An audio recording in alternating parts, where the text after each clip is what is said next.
नमस्कार. भाषण मंत्रा या माझ्या यूट्यूब चॅनलमध्ये मी तुकाराम बोडके सर दोस्त तुमचा मस्त आज आपल्याशी इतकंच साधतो आहे की भाषणाचे विविध टप्पे. त्याच्यामध्ये सगळ्यात पहिला येतो तो म्हणजे श्रवण कौशल्य.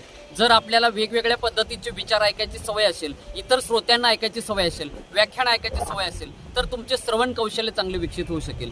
दुसरा महत्त्वाचा मुद्दा आहे तो म्हणजे वाचन कौशल्य. आपल्याला वेगवेगळ्या पद्धतीचे विषयावरती वाचन केले तरच आपले ज्ञान प्रगल्भ होईल आणि आपण आपले मत सुस्पष्टपणे मांडू शकेल. नंबर 3 ला येते ते म्हणजे चिंतन आणि मनन. आपल्याला ज्या गोष्टी आपण ऐकलेल्या आहेत, श्रवण केल्या आहेत आणि वाचन केले आहेत त्या गोष्टीचा सार काढून आपल्याला स्वतः त्याच्यावरती चिंतन आणि मनन करणं अपेक्षित असतं. नंबर 4 ला येते ते म्हणजे लेखन कौशल्य. आपण जमा केलेल्या माहितीचं लेखन करण्याची सवय आपल्याला असेल. जर आपण लिखित स्वरूपाचं भाषण केलं तर नक्की या ठिकाणी आपल्या भाषणाला चांगल्या पद्धतीचं रूपडं येऊ शकतं. त्याच्यानंतर नंबर 5 ला येते ते म्हणजे संकलन कौशल्य. आपल्याला जे विचार आपण ऐकले, वाचले, ज्याचं चिंतन मनन केलं आणि जे लिहून काढलेलं आहे त्याच्याबद्दलचं आणि